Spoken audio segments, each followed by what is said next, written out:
नमस्कार, आप सभी का स्वागत है यूथ अध्ययन के चैनल में। एक बार फिर से मैं आपके बीच अब टेट परीक्षाओं के लिए पार्ट 2 लेके आया हूं, जिसका कि पहला क्वेश्चन है कि हिमाचल प्रदेश के कांगड़ा जिले का मुख्यालय है। हिमाचल प्रदेश का जो कांगड़ा जिला है, इसका जो मुख्यालय है वो धर्मशाला में स्थित है। देखिए, कांगड़ा का मुख्यालय तो धर्मशाला में, इसके अलावा कुछ अन्य जिले के मुख्यालय पूछे जाते हैं जो कि उसके जिले के नाम से नहीं है। जैसे कि लाहौल स्पीति का कहाँ पे है, तो लाहौल स्पीति का जो है ये केलोंग में स्थित है। कहाँ पे है जी? लाहौल स्पीति का केलोंग में स्थित है। अब सिरमौर का पूछ लिया जाता है तो सिरमौर का जो मुख्यालय है वो कहाँ पे? नाहन में है। और इसके अलावा जैसे किन्नौर का बहुत बार पेपर में पूछा जाता है और पूछा भी जाएगा इस बार टेट परीक्षाओं में, तो किन्नौर का जो है वो रिकांगपिओ में स्थित है। किन्नौर का जो हेडक्वार्टर है वो रिकांगपिओ में स्थित है। अब जो इसके अलावा कुछ अन्य ज़िले हैं जैसे उनका उसी के नाम से, जैसे शिमला का हेडक्वार्टर शिमला में है, सोलन का हेडक्वार्टर सोलन में है, हमीरपुर का हमीरपुर में है। जो मैंने आपको नाम बताए, कांगड़ा का धर्मशाला, लाहौल स्पीति का केलोंग, सिरमौर का नाहन और किन्नौर का रिकांगपिओ, यही अलग हेडक्वार्टर है। बाकी उनके ज़िलों के नाम से ही उनके हेडक्वार्टर है। देखिए दोस्तों, अगर मैं बात करता हूँ, कई बार जो है पेपर में पांगी का हेडक्वार्टर भी पूछ लिया जाता है, बहुत बार पूछा है। तो पांगी का जो हेडक्वार्टर है ये किलाड़ में स्थित है। कहाँ पे स्थित है? किलाड़। तो ये भी आपने याद रखना, ये भी फेमस क्वेश्चन है। अब मैं अगले क्वेश्चन की बात करता हूँ कि 2011 के जनगणना के अनुसार हिमाचल प्रदेश का लैंगिक अनुपात है। 2011 की जो जनगणना हुई थी उसके अनुसार जो हिमाचल प्रदेश का जो सेक्स रेशो था वो था 972। देखिए, 972 2011 की जनगणना के अनुसार हिमाचल प्रदेश का लैंगिक अनुपात था। दोस्तों, पूछा जा सकता है कि सबसे ज़्यादा लैंगिक अनुपात, सबसे ज़्यादा सेक्स रेशो किस जिले का था? तो ये था सबसे ज़्यादा हमीरपुर का। हमीरपुर का जो सेक्स रेशो था वो था कितना? 1095। याद रखना है कितना था? 109। इसके बाद पेपर में जनसंख्या घनत्व पूछा जाता है कि जनसंख्या घनत्व सबसे ज़्यादा किस जिले का है। टोटल हिमाचल का अगर जनसंख्या घनत्व की मैं बात करता हूँ तो ये था 123। जो डेंसिटी, पॉपुलेशन डेंसिटी वो 123 है हिमाचल की 2011 के अनुसार। लेकिन सबसे ज़्यादा किस जिले का जनसंख्या घनत्व है? तो ये भी हमीरपुर का ही है। कितना है? 407। ये भी आपने याद रखना है। अब मैं अगले क्वेश्चन की बात करता हूँ, इनमें से कौन सा हिमाचल प्रदेश का प्रशासनिक मंडल नहीं है? और जिसको लग रहा है कि इंग्लिश और साइकोलॉजी की वीडियो सर आज नहीं आई, आएगी भाई, साइकोलॉजी की भी आएगी और इंग्लिश की भी आएगी, दोनों वीडियो आएगी। और आज जो है या साइकोलॉजी आएगी या इंग्लिश आएगी, और कल जो है इन दोनों में से एक, तो ये दोनों जो है आपको देखने को मिलेगी, हर पार्ट आपको देखने को मिलेगा। अगर किसी ने मेरी साइकोलॉजी की पहले वाली 4 या 5 वीडियो जो आई है, बहुत इंपॉर्टेंट है, अगर वो नहीं देखी है तो वो भी पहले देख ले मेरी प्लेलिस्ट में जाके, और चैनल को यार सब्सक्राइब कर ले, तभी आप तक ये वीडियोज आती रहेगी। अब अगले क्वेश्चन की मैं बात करता हूँ, इनमें से कौन सा हिमाचल प्रदेश का प्रशासनिक मंडल नहीं है? मतलब कि कौन सा हिमाचल प्रदेश का प्रशासनिक मंडल नहीं है? तो देखिए, हिमाचल प्रदेश में 3 प्रशासनिक मंडल है, कांगड़ा प्रशासनिक मंडल, मंडी प्रशासनिक मंडल और शिमला प्रशासनिक मंडल। तो हमीरपुर जो है एक प्रशासनिक मंडल नहीं है। देखिए दोस्तों, 3 प्रशासनिक मंडल है हिमाचल प्रदेश में। तो कांगड़ा के अंतर्गत कौन कौन से जिले आते हैं? तो कांगड़ा के अंतर्गत, कांगड़ा जो प्रशासनिक मंडल है इसके अंतर्गत खुद कांगड़ा जिला आता है, चंबा भी इसी के अंदर आता है और ऊना भी इसके अंदर आता है। तो कांगड़ा प्रशासनिक मंडल के अंदर जो है कांगड़ा खुद आता है, चंबा आता है और ऊना आता है। उसी प्रकार जो मंडी प्रशासनिक मंडल हमारा है, मंडी के अंतर्गत बिलासपुर आता है, कुल्लू आता है और लाहौल स्पीति आता है और खुद मंडी आता है। और शिमला के अंतर्गत जो आता है वो खुद शिमला आता है और सोलन आता है, सिरमौर आता है और किन्नौर आता है। ये किस में आता है? शिमला सब डिवीज़न में आता है। प्रशासनिक जो मंडल है शिमला, इसमें ये ज़िले आते हैं। तो ये ज़िले भी आपने याद रखना है कि किसके अंतर्गत, किस जो प्रशासन मंडल के अंतर्गत जो है वो कौन कौन से ज़िले आते हैं, ये पेपर में पूछा जा सकता है। अब अगला क्वेश्चन बड़ा लेवल का है कि देवली मत्स्य पालन केंद्र हिमाचल प्रदेश के किस जिले में स्थित है? तो अगर मैं बात करता हूँ देवली मत्स्य पालन केंद्र की, तो यह जो है ये बिलासपुर में स्थित है। देखिए, ये तो बिलासपुर में स्थित है। देखिए, क्वेश्चन ये भी आया था कि जो देवली मत्स्य पालन केंद्र है, देवली जो फिश फार्म है, ये किस खड्ड के किनारे स्थित है? तो ये अली खड्ड के किनारे स्थित है। अब क्वेश्चन आता है पेपर में कि जो अली खड्ड है वो खुद किसकी सहायक है? तो अली खड्ड जो सहायक है वो सतलुज नदी की सहायक है। और अगर मैं सतलुज की बात करता हूँ तो सतलुज हिमाचल प्रदेश की सबसे लंबी नदी है। कितने किलोमीटर बहती है? 320 किलोमीटर। और सतलुज नदी का जो उद्गम है वो तिब्बत के मानसरोवर झील के राक्षस ताल से होता है और किन्नौर के शिवकी दर्रे में ये एंटर होती है हिमाचल प्रदेश में। देखिए द्योली मत्स्य पालन केंद्र बिलासपुर में है, अलीगढ़ के किनारे स्थित है। अलीगढ़ खुद सतलुज की सहायक है। द्योली मत्स्य पालन केंद्र को एस्टेब्लिश 1962 के आसपास किया गया था। और अगर मैं बिलासपुर की बात कर ही लेता हूँ तो बिलासपुर में विधानसभा की 4 सीटें हैं। बिलासपुर में एक मेला लगता है जिसका नाम है मारकंडे मेला। तो मारकंडा मेला भी कहाँ लगता है, तो ये भी बिलासपुर में लगता है, ये भी आपने याद रखना है।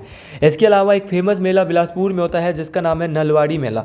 तो नलवाड़ी मेला भी दोस्तों आप याद रखें कि नलवाड़ी मेला भी कहाँ होता है, तो नलवाड़ी मेला भी बिलासपुर में होता है। और क्वेश्चन ये भी आता है जो ये नलवाड़ी मेला है ये किस महीने में मनाया जाता है, तो नलवाड़ी जो मेला है ये मार्च के महीने में, किस महीने में मनाया जाता है, मार्च के महीने में नलवाड़ी मेला मनाया जाता है। अब क्वेश्चन ये भी आता है कि जो नलवाड़ी मेला है मार्च के महीने में मनाया जाता है, कब शुरू हुआ, 1889 में नलवाड़ी मेले की शुरुआत हुई। नोट्स ले लेने हैं, ये बहुत क्वेश्चन है, इंपॉर्टेंट क्वेश्चन मैं आपको बता रहा हूँ और ये बना लेने हैं सारे। देखिए बिलासपुर का जो नलवाड़ी मेला है इसको W गोल्डस्टीन के द्वारा शुरू किया गया था, ये भी आपने बात याद रखनी है, मोस्ट इंपॉर्टेंट है। अगले क्वेश्चन की मैं बात करता हूँ, हाथीदार हिमाचल प्रदेश के किस जिले में स्थित है। देखिए दोस्तों बात कर रहा हूँ मैं हाथीदार की। हाथीदार एक पीक है, हाथीदार एक चोटी है, ये हिमाचल प्रदेश के चंबा में स्थित है। देखिए हाथीदार तो चंबा में स्थित है। इसके अलावा चंबा में और क्या क्या स्थित है, चंबा में देखिए जैसे नरसिंह टिब्बा जो है वो चंबा में स्थित है, गौरी देवी का टिब्बा चंबा में स्थित है और ये टेट परीक्षा में भी पूछा गया था। चंबा में चंबा घाटी है और जिसको दूध एवं शहद की घाटी और बंदर घाटी भी कहा जाता है, ये कहाँ पे है, चंबा में। देखिए अगर मैं चंबा की बात कर ही रहा हूँ तो चंबा शहर की जो स्थापना है वो राजा साहिल वर्मन के द्वारा अपनी बेटी चंपावती के नाम पे, याद रखना, राजा साहिल वर्मन के द्वारा चंबा शहर की स्थापना की गई थी। देखिए दोस्तों अगर मैं बात करता हूँ आपके समक्ष चंबा की कुछ फेमस दर्रों की, फिर चंबा के कुछ पासेस की, तो चंबा के कुछ पास ऐसे हैं जो चंबा को पांगी से जोड़ता है, तो ये पेपर में बहुत बार पूछे जाते हैं। तो ये चंबा को पांगी से जोड़ने वाले जो दर्रे हैं इनका नाम है, एक का नाम है सांच दर्रा, क्या नाम है, सांच दर्रा भी चंबा को पांगी से जोड़ता है, और दराटी दर्रा, ये दोनों ही बातें याद रखनी है। दराटी दर्रा और सांच दर्रा ये दोनों के दोनों दर्रे चंबा को पांगी से जोड़ते हैं। इसके अलावा एक क्वेश्चन बहुत बार चंबा से रिलेटेड पूछा जाता है कि चंबा को जम्मू से जोड़ने वाला दर्रा कौन सा है, तो चंबा को जो जम्मू से जो दर्रा जोड़ता है इसका नाम है पादरी दर्रा, ये भी मोस्ट इंपॉर्टेंट। दोस्तों अगले क्वेश्चन की यहाँ से बात करता हूँ और इस क्वेश्चन के बारे में मैं पहले भी आपके साथ डिस्कस कर चुका हूँ। कुछ ऐसे क्वेश्चन भी है जो फिर से रिपीट हुए होंगे क्योंकि क्वेश्चन पेपर में क्वेश्चन रिपीटेड बहुत ज़्यादा होते हैं। अब क्वेश्चन है कि पहाड़ी गांधी बाबा काशीराम हिमाचल प्रदेश के किस जिले से संबंधित है। अगर मैं बात करता हूँ पहाड़ी गांधी बाबा काशीराम, तो ये हिमाचल प्रदेश के कांगड़ा जिले से, कौन से जिले से भाई, कांगड़ा जिले से संबंधित है। देखिए एग्जैक्टली कहाँ से है, तो कांगड़ा के डाडा सीबा, एक गांव है कांगड़ा में जिसका नाम है डाडा सीबा, उसी डाडा सीबा गांव से आता है पहाड़ी गांधी बाबा काशीराम। एग्जैक्टली इनका संबंध डाडा सीबा गांव से है।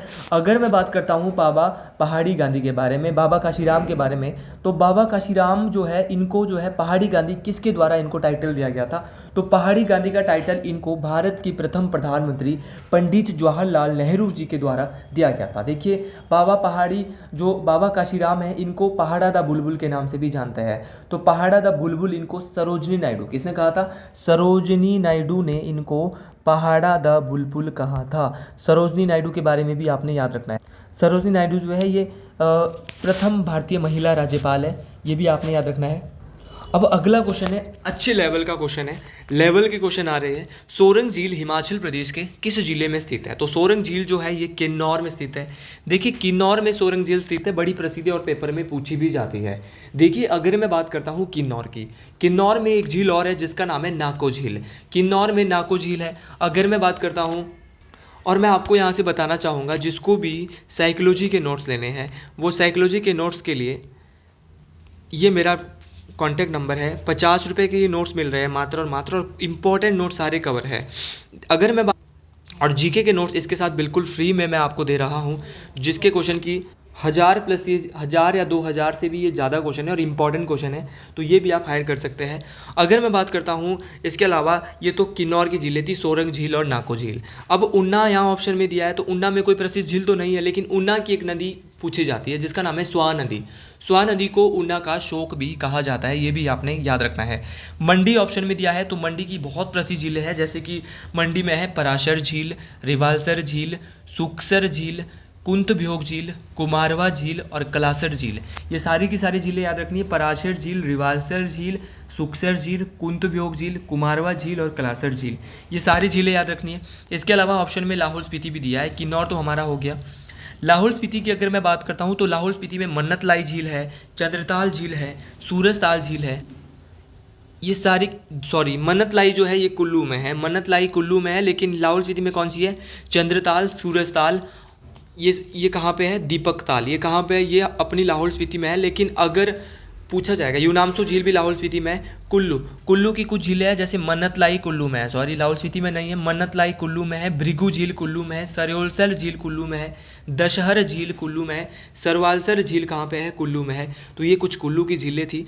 अब मैं अगले क्वेश्चन की बात करता हूँ। डूंगरी मेला हिमाचल प्रदेश के किस जिले में मनाया जाता है? इस क्वेश्चन के बारे में मैं बहुत बार बताता हूँ। डूंगरी मेला जो है ये कुल्लू के मनाली में मनाया जाता है। देखिए डूंगरी कौन है, माता हिडिंबा को ही डूंगरी माता के नाम से जाना जाता है। इनका मंदिर है ये कुल्लू के मनाली में है। अब क्वेश्चन यहाँ से आता है कि किस शैली में बनाया गया है, तो जो हिडिंबा मंदिर है इसको पैगोडा शैली में बनाया गया है और इस मंदिर की जो स्थापना है वो राजा बहादुर सिंह जी के द्वारा की गई थी। ये भी आपने याद रखना है, मोस्ट इंपॉर्टेंट है, कोई सा भी क्वेश्चन आ सकता है, कमीशन के लिए भी आपकी अच्छी से तैयारी हो रही है। अब बात करते हैं अगले क्वेश्चन की। ये तो था डूंगरी मेला। मुरांगला पर्वत शिखर हिमाचल प्रदेश के किस जिले में स्थित है? देखिए एक डूंगरी मेला के साथ आपको बाबा भड़बाग सिंह जी का मेला भी याद रखना है। ये ऊना में होता है। कहाँ पे होता है? ऊना में होता है। और आज मंगलवार का दिन है। बाबा बजरंगबली आप सभी के ऊपर जो है अपनी कृपा बनाए। इसके बाद मैं एसएसटी के नोट्स भी आपके बीच लाया हूँ जो कि डिटेल में रहने वाले, चाहे वो हिस्ट्री है, चाहे पॉलिटिकल है, इकोनॉमिक्स का भी एक आधा क्वेश्चन इसमें है। तो सारे क्वेश्चन और करंट अफेयर की वीडियो, और अगर आप चाहते हैं कि जो है जीके कंटिन्यू ये पार्ट रहना चाहिए तो आपको जीके देना है। और अगर आपको ये वीडियो अच्छी लग रही है तो जय बजरंगबली का नाम आप जरूर कमेंट बॉक्स में मेंशन करें। अगर मैं बात करता हूँ इसके बाद मुरांगला पर्वत शिखर की, तो मुरांगला पर्वत शिखर जो है हिमाचल प्रदेश के लाहौल स्पीति में, कहाँ पे स्थित है? लाहौल स्पीति में है मुरांगला पर्वत शिखर। अगर मैं बात करता हूँ लाहौल स्पीति के हेडक्वार्टर की, ये केलोंग में है।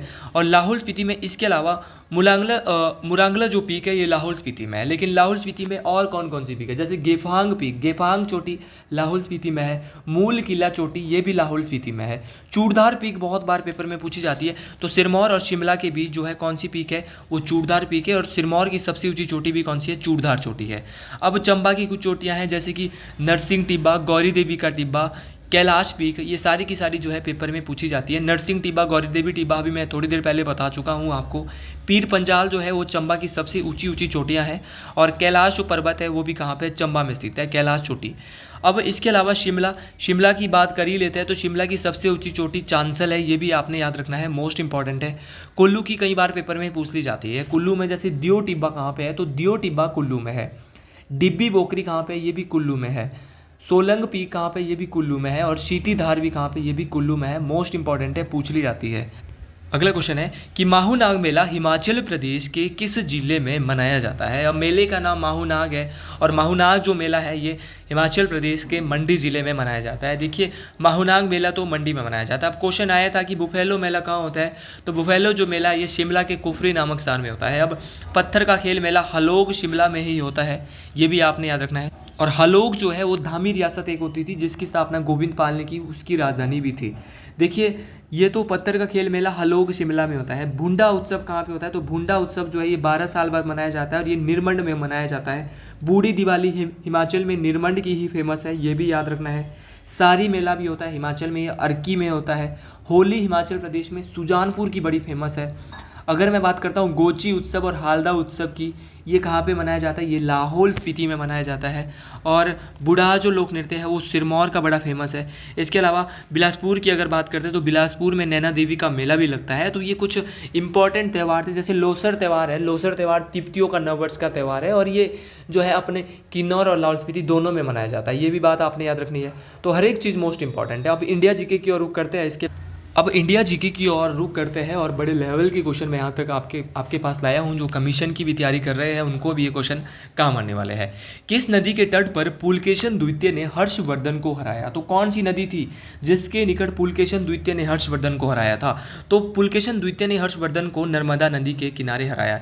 ये युद्ध जो हुआ था पुलकेशन द्वितीय और हर्षवर्धन के बीच, ये 600 AD में हुआ था। याद रखना है 600 AD में हुआ हर्षवर्धन और पुलकेशन द्वितीय के बीच युद्ध। अगर मैं बात करता हूँ हर्षवर्धन की, तो हर्षवर्धन जो है ये वर्धन वंश से आते थे और पुलकेशन द्वितीय जो है वो चालुक्य वंश से आता था। देखिए हर्षवर्धन एक प्रसिद्ध कवि था और इसकी कुछ फेमस रचनाएं हैं हर्षवर्धन की, जैसे कि रत्नावली। याद रखना है रत्नावली, लिख लेना है भाई, बहुत इंपॉर्टेंट है।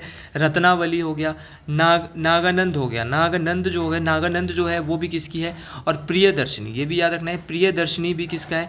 तो प्रियदर्शनी भी किसका है? हर्षवर्धन की ही एक रचना है। और जो हर्षवर्धन है इनके शासनकाल में चीनी यात्री हुएनसांग भारत आया था, ये भी आपने याद रखना है, मोस्ट इंपॉर्टेंट है ये भी।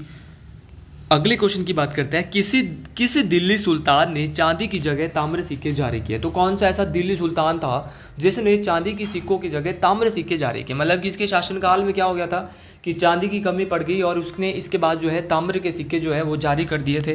तो इनका क्या नाम है? तो इनका जो नाम है वो है मोहम्मद बिन तुगलक।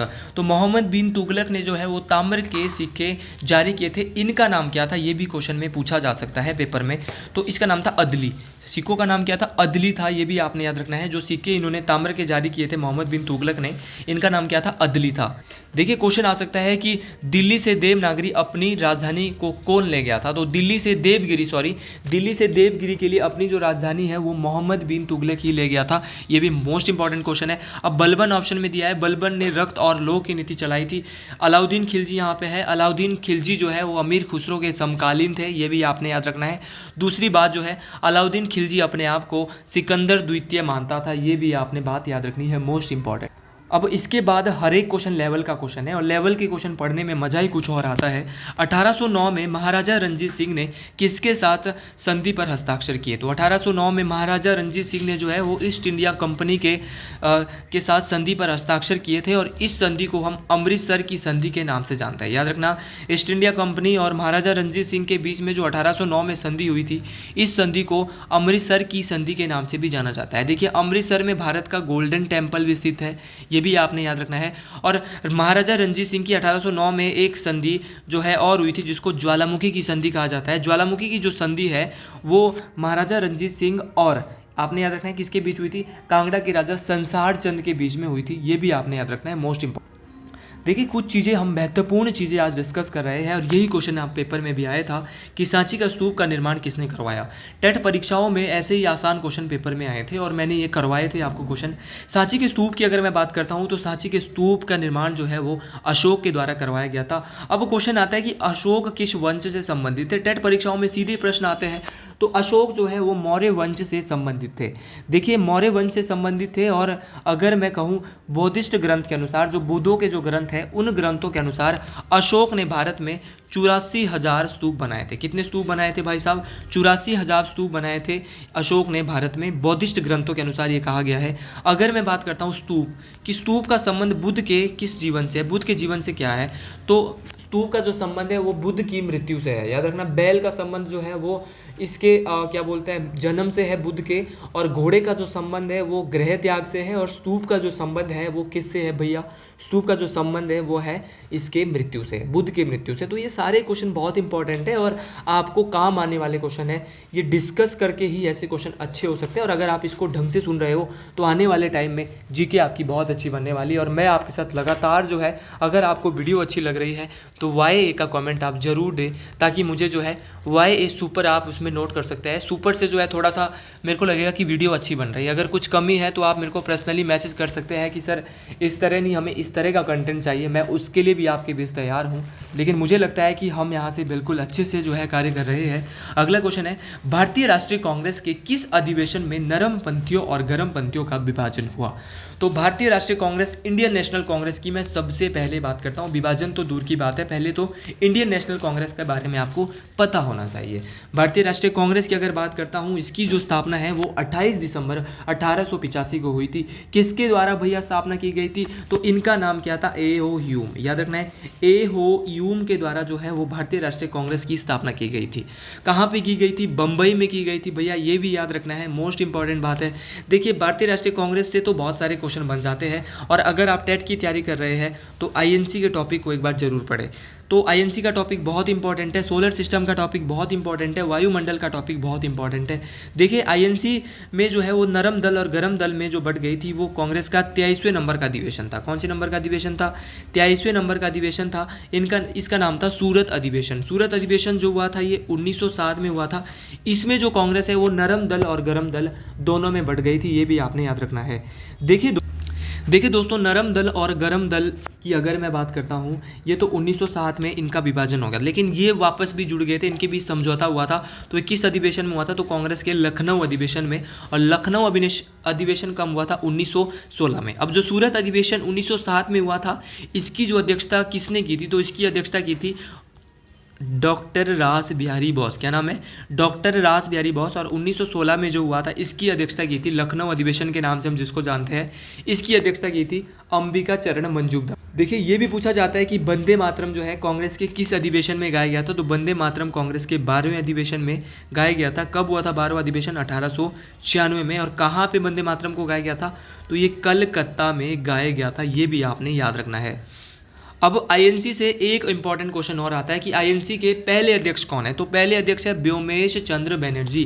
क्या बोलेंगे? WC बनर्जी। आप शॉर्ट फॉर्म में याद रख सकते हैं कि WC बनर्जी जो है ये कांग्रेस के पहले अध्यक्ष है, ये भी आपने याद रखना है।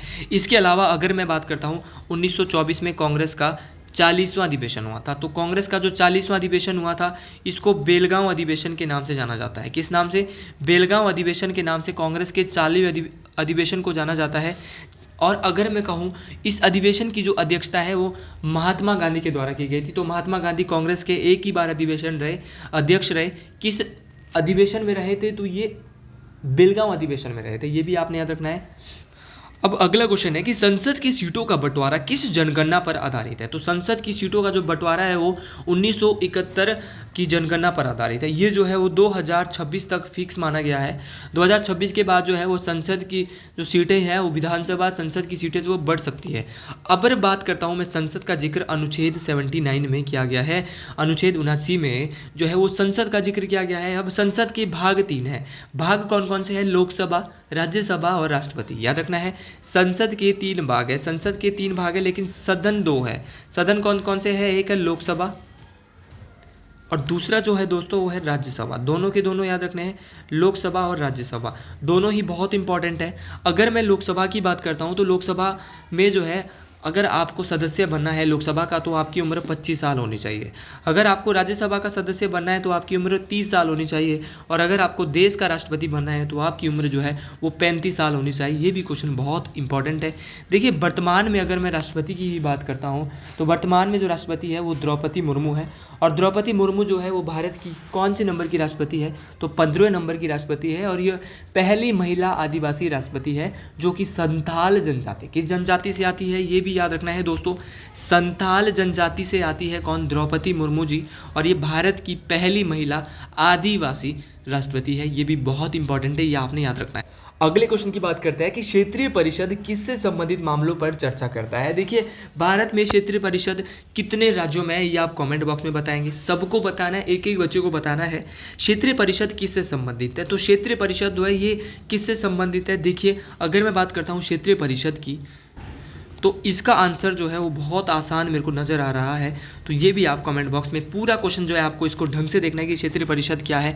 तो ये कुछ वर्क जो है वो आपको घर के लिए भी देना चाहिए, तभी तो जो है बीएड में आपको ये सिखाया जाता है कि गृह कार्य जो है वो बच्चों को ज़रूर देना चाहिए। तो ये गृह कार्य आपके लिए भी है। आप अपने घर पर बैठ के कितना क्षेत्रीय परिषद के बारे में जानते हो, ध्यान से पढ़ना, एक एक चीज़ पढ़नी है। मैं यहाँ से कुछ नहीं बताऊँगा, अगले वीडियो में आके क्षेत्रीय परिषद पार्ट 3 में ज़रूर बताऊँगा कि क्या है क्षेत्रीय परिषद, कितने राज्यों में है, कैसे है। अगर आपको खुद करना है, अगर आप खुद करेंगे तो मज़ा आएगा। और अगर जिसको क्षेत्रीय परिषद के बारे में पता चलेगा वो सिंसियरली मेरे नंबर पे जो है भेज सकता है कि सर क्षेत्रीय परिषद ये है, ठीक है। अगले क्वेश्चन की बात करते हैं। भारत में लोकतंत्र इस तथ्य पर आधारित है। यही क्वेश्चन जो है वो एलटी टेट में जीके के फॉर्म में सेम क्वेश्चन आया था, ठीक है, कि भारत में लोकतंत्र इस तथ्य पर आधारित है। संविधान लिखित है, बिल्कुल लिखित है। यहाँ मूल अधिकार है, मूल अधिकार तो बिल्कुल है, फंडामेंटल राइट्स है। देखिए यहाँ राज्य के नीति डीपीएसपी है, राज्य के नीति निर्देशक तत्व है, बिल्कुल है। लेकिन जो यहाँ पे ये जो है वो यूनिक लग रहा है, जनता को सरकार चुनने और बदलने का अधिकार है, तो इसका राइट आंसर होगा भारत में लोकतंत्र इस तथ्य पर आधारित है, क्योंकि भारत की जो जनता है वो सरकार को चुन सकती है और बदल सकती है, क्योंकि यहाँ हर 5 साल बाद जो है वो चुनाव होते हैं। अगले क्वेश्चन की मैं बात करता हूँ। किस पंचवर्षीय योजना में आत्मनिर्भरता और शून्य विदेशी सहायता का उद्देश्य किया गया था? तो आत्मनिर्भरता और शून्य विदेशी, कि हम विदेशों से बिल्कुल भी सहायता नहीं लेंगे, ये किस पंचवर्षीय योजना के तहत कहा गया था? तो अगर मैं बात करता हूँ पंचवर्षीय योजना की, पंचवर्षीय योजना, पहली पंचवर्षीय योजना 1951 से 1956 के बीच 55 तक आई थी। और अगर मैं बात करता हूँ ये जो आई थी शून्य विदेशी सहायता और आत्मनिर्भरता, तो ये चौथी पंचवर्षीय योजना। तो चौथी पंचवर्षीय योजना ही भारत में जो है वो 14 बैंकों का राष्ट्रीयकरण हुआ था 1969 में। 14 बैंक्स का राष्ट्रीयकरण हुआ था, 14 बैंकों का राष्ट्रीयकरण हुआ था 1969 में। और अब जो है पंचवर्षीय योजना नहीं आती है, 12 पंचवर्षीय योजना आई है। 12वीं जो पंचवर्षीय योजना है वो 2012 से 2017 तक थी, ये भी आपने याद रखना है। पंचवर्षीय योजना अब क्यों नहीं आती है? क्योंकि योजना आयोग का नाम अब बदल के 2015 में क्या कर दिया गया, नीति आयोग। और नीति आयोग के जो अध्यक्ष होते हैं वो प्रधानमंत्री होते हैं। मान लो कि हमारे देश के प्रधानमंत्री नरेंद्र मोदी है, तो वर्तमान में जो नीति आयोग के अध्यक्ष है वो नरेंद्र मोदी जी है, ये भी आपने याद रखना है। अगले क्वेश्चन की बात करते हैं। देखिए ये सोलर सिस्टम का क्वेश्चन है, और सोलर सिस्टम का क्वेश्चन भी आपको खुद ही देखना है कि सौर मंडल में सर्वाधिक उपग्रह वाला जो संख्या वाला ग्रह कौन सा है। मैं 2 ऑप्शन देता हूँ, बृहस्पति और शनि। बृहस्पति और शनि में से एक है, अब कौन सा है ये आप कमेंट बॉक्स में बताएंगे। सबसे ज़्यादा उपग्रह किसका है? और आना चाहिए भाई, जिसने यहाँ तक वीडियो देखी है उसके लिए बहुत फायदेमंद चीज़ है। अगले क्वेश्चन की बात करता हूँ। 22 दिसंबर को सबसे लंबे दिन और सबसे छोटी रात वाला स्थान कौन सा है? तो 22 दिसंबर को सबसे लंबा दिन और सबसे छोटी जो रात होती है वो कहाँ पर होती है? तो ये होती है कहाँ पे? मेलबर्न में। अगला क्वेश्चन है कि कौन सा राज्य पाकिस्तान की सीमा के साथ स्थित नहीं है? तो देखिए पंजाब पाकिस्तान से बाउंड्री बनाता है, राजस्थान बनाता है, गुजरात बनाता है, लेकिन अपना हिमाचल प्रदेश जो है वो पाकिस्तान के साथ सीमा साझा नहीं करता, ये भी आपने याद रखना है। और सबसे ज़्यादा जो सीमा पाकिस्तान के साथ शेयर करता है वो राजस्थान करता है, सेकंड पे गुजरात करता है और तीसरे पे पंजाब करता है। अगर मैं बात करता हूँ कि भारत जो है वो सबसे ज़्यादा किस देश के साथ अपनी बाउंड्री शेयर करता है, तो वो करता है बांग्लादेश। बांग्लादेश के साथ भारत सबसे ज़्यादा अपनी बाउंड्री जो है साझा करता है, कितनी करता है? 4096 किलोमीटर करता है। अगला क्वेश्चन भी देख ही लेते हैं कि किस राज्य में आर्द्र कृषि प्रचलित है। तो किस राज्य में जो है वो आर्द्र कृषि जो है वो प्रचलित है? तो अगर मैं बात करता हूँ तो इसका राइट आंसर आएगा केरल। केरल में जो है वो आर्द्र कृषि जो है वो क्या है, प्रचलित है। केरल की बात करता हूँ तो केरल जो है वो साक्षरता में भी सबसे पहला जिला है जो साक्षरता दर में जो है जिसकी सबसे ज़्यादा है वो केरल की है। अदरक का उत्पादन सबसे ज़्यादा केरल में ही होता है और दूसरे नंबर पे हिमाचल प्रदेश के सिरमौर जिले में होता है। देखिए दोस्तों, इसके बाद अगले क्वेश्चन की बात कर। अभी साइंस का कुछ क्वेश्चन है जो मैंने बोला था कि मैं साइंस के भी आपके बीच क्वेश्चन लाऊंगा। भारी जल है, ये क्वेश्चन बहुत बार टेट परीक्षाओं में पूछा जाता है। तो ड्यूटेरियम ऑक्साइड को भारी जल भी कहा जाता है। अब अगला क्वेश्चन है, सबसे पुराना वेद कौन सा है? देखिए वेद 4 है और सबसे पुराना जो वेद है वो कौन सा है? ऋग्वेद। देखिए ऋग्वेद, वेद 4 है, ऋग्वेद, सामवेद, यजुर्वेद और अथर्ववेद। सबसे पुराना वेद ऋग्वेद है और ऋग्वेद का जो उपवेद है उसका नाम है आयुर्वेद। ऋग्वेद के उपवेद का नाम क्या है? आयुर्वेद है, ये भी आपने याद रखना है। यजुर्वेद के उपवेद का नाम क्या है? तो धनुर्वेद है, ये भी आपने याद रखना है, मोस्ट इंपॉर्टेंट है।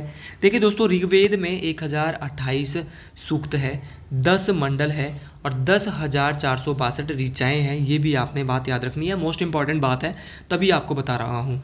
और अगर मैं वेदों की बात ही कर लेता हूँ तो वेदों का जो अर्थ होता है वो होता है जानना। कई बार आता है कि वेद क्या होता है, अर्थ क्या है इसका, तो वेद का अर्थ होता है जानना, ये भी आपने याद रखना है। और जादू टोनों से संबंधित कौन सा है? अर्थवेद है। संगीत के साथ स्वर सारे गामा पधनी सामवेद से लिए गए हैं। और युद्धों या यज्ञों से संबंधित जो वेद है वो कौन सा है? यजुर्वेद है, ये भी आपने याद रखना है। इसके बारे में ज़्यादा डिस्कस नहीं करूँगा। बुद्ध और जैन धर्म ने इस पर जोर दिया, तो अहिंसा पर इन्होंने दोनों धर्मों ने जो है वो जोर दिया था। अगर मैं जैन धर्म की बात करता हूँ तो इसके 24वें तीर्थंकर जो है वो महावीर स्वामी है, जिनको वास्तविक संस्थापक माना जाता है जैन धर्म का। देखिए 23वें जो जैन धर्म के तीर्थंकर है इनका क्या नाम है, तो 23वें जो तीर्थंकर है इनका नाम है पार्श्वनाथ। क्या नाम है? पार्श्वनाथ। ये भी आपने याद रखना है, ये भी मोस्ट इंपॉर्टेंट है। देखिए पार्श्वनाथ ने जो है वो 4 उपदेश दिए थे, और ये उपदेश इनके अगर कमीशन में पूछे जा सकते हैं। अहिंसा इनका था, सच बोलना इन्होंने बोला था कि अहिंसा, सत्य बोलना, चोरी नहीं करना और संपत्ति के पीछे नहीं आना। ये किसने बोला था? ये पार्श्वनाथ जी ने बोला था, जो कि 23वें तीर्थंकर थे किसके? जैन धर्म के। अब बौद्ध धर्म यहाँ पे दिया है। बौद्ध धर्म के संस्थापक महात्मा बुद्ध थे। कल ही इनके बारे में पार्ट 1 में बता चुका हूँ, तो फिर से नहीं बताऊँ। मौर्य राजशाही को उखाड़ फेंका था, तो मौर्य वंश को जो उखाड़ फेंका था वो पुष्यमित्र शुंग ने ही उखाड़ फेंका था। देखिए दोस्तों, पुष्यमित्र शुंग की अगर मैं बात करता हूँ तो इन्होंने मौर्य वंश को उखाड़ फेंका था। देखिए मौर्य वंश की स्थापना जो है वो किसने की थी? चंद्रगुप्त मौर्य ने। लेकिन मौर्य वंश के अंतिम शासक जिनका नाम बृहद्रथ था, इनके ही सेनापति थे पुष्यमित्र शुंग। अब पुष्यमित्र शुंग जो है इन्होंने जो है वो हरा दिया था